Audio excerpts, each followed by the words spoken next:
ನಮಸ್ಕಾರ ವಿಶೇಷ ಕಾರ್ಯಕ್ರಮಕ್ಕೆ ಸ್ವಾಗತ. ನಾನು ಸುಧಾಗೌಡ. ದೀಪಾವಳಿ ಹಬ್ಬದಂದು ಪಟಾಕಿ ಸಿಡಿಸೋದು ವಾಡಿಕೆ. ಪಟಾಕಿಯ ಶಬ್ದಕ್ಕೆ ಒಮ್ಮೆಲೆ ಎದೆ ಜಲ್ ಅನ್ನೋದು ಕೂಡ ನಮ್ಮೆಲ್ಲರಿಗೂ ಗೊತ್ತಿರುವಂತಹ ವಿಚಾರ.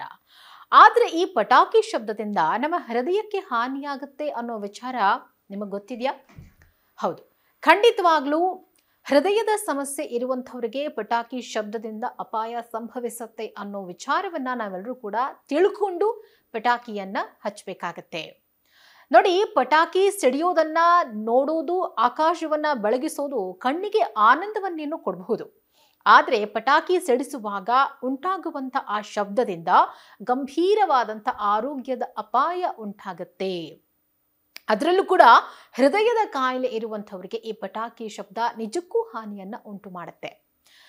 ಹೃದಯ ಸಂಬಂಧಿತ ಸಮಸ್ಯೆ NIH ಒಂದು ಅಧ್ಯಯನದ ಪ್ರಕಾರ ಹಲವಾರು ಅಧ್ಯಯನಗಳು ಹೆಚ್ಚಿನ ಡೆಸಿಬಲ್ ಶಬ್ದಕ್ಕೆ ನಿರಂತರವಾಗಿ ಒಡ್ಡಿಕೊಳ್ಳೋದ್ರಿಂದ ಹೃದಯಾಘಾತವಾಗುವಂಥ ಹೃದಯ ಸಂಬಂಧಿತ ಸಮಸ್ಯೆಗಳ ಅಪಾಯವನ್ನ ಹೆಚ್ಚಿಸುತ್ತೆ ಅಂತ ಹೇಳಿ ಅಧ್ಯಯನದ ವರದಿ ತಿಳಿಸಿರುವಂಥದ್ದು. ದೀಪಾವಳಿ ಪಟಾಕಿಗಳ ಜೋರಾದ ಶಬ್ದ ಹೃದಯಾಘಾತದ ಅಪಾಯವನ್ನ ಹೇಗೆ ಹೆಚ್ಚಿಸುತ್ತೆ, ಮತ್ತೆ ಈ ಸಮಯದಲ್ಲಿ ನಿಮ್ಮ ಹೃದಯದ ಆರೋಗ್ಯವನ್ನ ನೀವು ಹೇಗೆ ಕಾಳಜಿ ವಹಿಸಬಹುದು ಅನ್ನೋದನ್ನ ಕೂಡ ನಾವು ತಿಳ್ಕೋಬೇಕಾಗತ್ತೆ. ನೋಡಿ, ಪಟಾಕಿಗಳ ಶಬ್ದದಿಂದ ಹೃದಯಾಘಾತದ ಅಪಾಯ ಹೇಗೆ ಹೆಚ್ಚಾಗತ್ತೆ ಹಾಗಿದ್ರೆ? ಈಗ ಪ್ರತಿದಿನದ ಜೀವನ ಶೈಲಿಯಲ್ಲಿ ನಮಗೆ ಒಂದಷ್ಟು ಶಬ್ದಗಳ ಪರಿಚಯ ಇರುತ್ತೆ. ಅದನ್ನ ನಾವು ಕೇಳಿಸ್ಕೊಂಡ್ರೂ ಅದು ನಮ್ಗೇನೂ ಎಫೆಕ್ಟ್ ಮಾಡಲ್ಲ. ನಮ್ಮ ಇಡೀ ಬಾಡಿ ಅದನ್ನ ಅಕ್ಸೆಪ್ಟ್ ಮಾಡ್ಕೊಂಡಿರತ್ತೆ. ಆದ್ರೆ ನಮ್ಮ ದೇಹ ಅಕ್ಸೆಪ್ಟ್ ಮಾಡ್ಕೊಂಡಿರೋದಕ್ಕಿಂತ ಹೆಚ್ಚಿನ ಶಬ್ದ ನಮ್ಮ ಕಿವಿಗೆ ಬಿದ್ದಾಗ ಸಡನ್ ಆಗಿ ನಾವು ಗಾಬರಿಗೆ ಒಳಗಾಗ್ತೀವಿ. ಅದೇ ರೀತಿಯಾಗಿ ವಾಸ್ತವವಾಗಿ ಪಟಾಕಿ ಶಬ್ದ ಸಾಮಾನ್ಯವಾಗಿ 4 ಮೀಟರ್ ದೂರದಲ್ಲಿ 130ರಿಂದ 143 ಡೆಸಿಬಲ್ಗಳನ್ನ ತಲುಪುತ್ತೆ. ಇದು ಸಾಮಾನ್ಯ ಶ್ರವಣ ಮಿತಿಗಿಂತ ಹೆಚ್ಚು. ಅಂತಹ ಜೋರಾದ ಶಬ್ದಗಳು ದೇಹದ ಒತ್ತಡದ ಪ್ರತಿಕ್ರಿಯೆಯನ್ನ ಪ್ರಚೋದಿಸುತ್ತೆ. ಇದು ರಕ್ತದ ಒತ್ತಡವನ್ನು ಹೆಚ್ಚಿಸುತ್ತೆ, ಹೃದಯದ ಬಡಿತವನ್ನು ಕೂಡ ವೇಗಗೊಳಿಸುತ್ತೆ. ಅದರ ಜೊತೆಗೆ ಹೃದಯದ ಮೇಲೆ ಹೆಚ್ಚಿನ ಒತ್ತಡವನ್ನು ಉಂಟು ಮಾಡುತ್ತೆ. ಇಂಥ ಸನ್ನಿವೇಶಗಳಿಗೆ ದೀರ್ಘಕಾಲದವರೆಗೆ ಅಥವಾ ಪದೇ ಪದೇ ಒಡ್ಡಿಕೊಳ್ಳೋದ್ರಿಂದ ಹೃದ್ರೋಗದ ಅಪಾಯ ಹೆಚ್ಚಾಗೋದಲ್ಲದೆ ಹೃದಯಾಘಾತಕ್ಕೂ ಕೂಡ ಕಾರಣ ಆಗತ್ತೆ. ಅಂದ್ರೆ ಈಗ ಯಾರಿಗಾದ್ರೂ ಹೃದಯದ ಸಮಸ್ಯೆಗಳಿದ್ರೆ ಅಥವಾ ಒಂದ್ಸತಿ ಮೈಲ್ಡ್ ಹಾರ್ಟ್ ಅಟ್ಯಾಕ್ ಆಗಿ ಅಥವಾ ಆಪರೇಷನ್ ಆಗಿದ್ರೆ ಒಂದು ಬಾರಿ ಪಟಾಕಿ ಶಬ್ದ ಕೇಳಿದಾಗ ನಮಗೆ ಒಂದು ರೀತಿ ಗಾಬರಿ ಆಗ್ಬೋದು, ನಮ್ಮ ಹೃದಯದ ಬಡಿತ ಜಾಸ್ತಿ ಆಗಬಹುದು. ಅಂತ ಸಮಯದಲ್ಲಿ ನಾವು ಒಮ್ಮೆ ಆದ್ರೂ ಅದನ್ನ ತಡ್ಕೊಳ್ಳೋ ಶಕ್ತಿ ಇರುತ್ತೆ. ಆದ್ರೆ ಅದು ಪದೇ ಪದೇ ಅದೇ ರೀತಿ ಶಬ್ದ ಕೇಳಿ ಬಂದ್ರೆ ಖಂಡಿತ ನಮಗೆ ಅಪಾಯ ಕಟ್ಟಿಟ್ಟ ಬುತ್ತಿ. ಹಾಗಿದ್ರೆ ಯಾರ್ಯಾರಿಗೆ ಯಾವ್ಯಾವ ಥರದ ಸಮಸ್ಯೆಗಳಿದ್ರೆ ಅವರು ಪಟಾಕಿ ಶಬ್ದವನ್ನ ಕೇಳಿಸ್ಕೊಂಡಾಗ ಅಪಾಯಕ್ಕೆ ಒಳಗಾಗ್ತಾರೆ ಅನ್ನೋದನ್ನ ನಾವು ನೋಡ್ತಾ ಹೋಗೋಣ.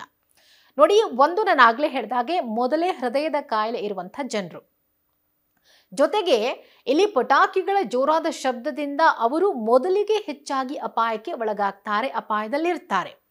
ಇನ್ನು ಅಧಿಕ ರಕ್ತದ ಒತ್ತಡ ಅಂದ್ರೆ BP ಹೆಚ್ಚಾಗಿರುವಂಥವ್ರು, ಪಟಾಕಿಗಳ ಜೋರಾದ ಶಬ್ದ ಅಧಿಕ ರಕ್ತದ ಒಂದು ಒತ್ತಡವನ್ನ ಕೂಡ ಜಾಸ್ತಿ ಮಾಡುತ್ತೆ. ಒಮ್ಮೊಮ್ಮೆ ಹೆಚ್ಚಾಗಿ ಶಬ್ದ ನಮ್ಮ ಕಿವಿಗೆ ಬಿದ್ದಾಗ ಸಡನ್ ಆಗಿ ನಮ್ಮ BP ರೈಸ್ ಆಗ್ಬಿಡುತ್ತೆ, ಅಂದ್ರೆ ಸಿಕ್ಕಾಪಟ್ಟೆ ಕೋಪ ಬರುತ್ತೆ. ಆವಾಗ ಬೈಕೊಳ್ತಾ ಇರ್ತೀವಿ, ಯಾರಪ್ಪ ಇಷ್ಟೊಂದು ಜೋರಾಗಿ ಪಟಾಕಿ ಹೊಡಿತಾ ಇರೋದು, ನಮ್ಮ ಮನೆ ಎದುರುಗಡೆನೆ ಹೊಡಿತಾ ಇದ್ರೆ ಹೋಗಿ ಬೈದು ಬಿಡೋಣ ಅನ್ನೋಷ್ಟು ಕೋಪ ಬರುತ್ತೆ. ಅಂದ್ರೆ ನಮಗೆ ಅವಾಗ BP ಜಾಸ್ತಿ ಆಗತ್ತೆ. ಆ BP ಜಾಸ್ತಿ ಆಗೋದ್ರಿಂದ ಕೂಡ ನಮಗೆ ಹೃದಯಾಘಾತ ಆಗತ್ತೆ. ಇನ್ನು ಗರ್ಭಿಣಿಯರು, ಪಟಾಕಿಗಳ ಜೋರಾದ ಶಬ್ದ ರಕ್ತದ ಒತ್ತಡ ಮತ್ತೆ ಹೃದಯ ಬಡಿತದ ಮೇಲೆ ಪರಿಣಾಮ ಬೀರೋದ್ರಿಂದ ಗರ್ಭಿಣಿಯರು ಕೂಡ ಅಪಾಯಕ್ಕೆ ಒಳಗಾಗುವಂತ ಸಾಧ್ಯತೆಗಳಿದೆ. ಹಾಗಾಗಿ ನಮ್ಮ ಮನೆಗಳಲ್ಲಿ ಅಥವಾ ನಮ್ಮ ಅಕ್ಕಪಕ್ಕ ಮನೆಗಳಲ್ಲಿ ಗರ್ಭಿಣಿಯರಿದ್ರೆ ಸುತ್ತಮುತ್ತ ನೀವು ಆದಷ್ಟು ಹೆಚ್ಚಾಗಿ ಸೌಂಡ್ ಬರುವಂಥ ಪಟಾಕಿಗಳನ್ನ ಹೊಡಿದೇ ಇರೋದು ವಾಸಿ. ಏನೋ ವೃದ್ಧರಿಗೆ ವಯಸ್ಸಾಗೋದು ಹೃದಯವನ್ನ ಹೆಚ್ಚು ಸೂಕ್ಷ್ಮವಾಗಿಸುತ್ತೆ. ಅಂದ್ರೆ ವಯಸ್ಸಾಗಿರುವಂಥವ್ರಿಗೆ ಹೃದಯ ಅಷ್ಟೊಂದು ಗಟ್ಟಿಯಾಗಿರುವುದಿಲ್ಲ, ಅವರು ಸ್ವಲ್ಪ ವೀಕ್ ಆಗಿರ್ತಾರೆ, ಹೆಚ್ಚಿನ ಶಬ್ದವನ್ನ ಕೇಳಿಸ್ಕೊಳ್ಳುವಂಥ ಶಕ್ತಿ ಇರಲ್ಲ, ಅಂಡ್ ಗಾಬರಿ ಆಗುವಂಥ ಒಂದು ಸಾಧ್ಯತೆಗಳು ಕೂಡ ಇರುತ್ತೆ. ಹಾಗಾಗಿ ಪಟಾಕಿಗಳ ಶಬ್ದ ವಯಸ್ಸಾದವರಲ್ಲೂ ಕೂಡ ಸಡನ್ ಹಾರ್ಟ್ ಅಟ್ಯಾಕ್ ಆಗುವಂಥ ಒಂದು ಚಾನ್ಸಸ್ ಅನ್ನ ಹೆಚ್ಚು ಮಾಡುತ್ತೆ. ಇನ್ನು ಈ ದೀಪಾವಳಿಯಲ್ಲಿ ನಿಮ್ಮ ಹೃದಯವನ್ನ ನೀವು ಹೇಗೆ ಸುರಕ್ಷಿತವಾಗಿ ಇರಿಸಬಹುದು? ಓಕೆ, ಸೊ ಇಷ್ಟೆಲ್ಲ ಒಂದು ಆರೋಗ್ಯ ಸಮಸ್ಯೆಗಳ ನಡುವೆಯೂ ಕೂಡ ನಾವು ಕೇರ್ಫುಲ್ ಆಗಿರೋದಾದ್ರೂ ಹೇಗೆ?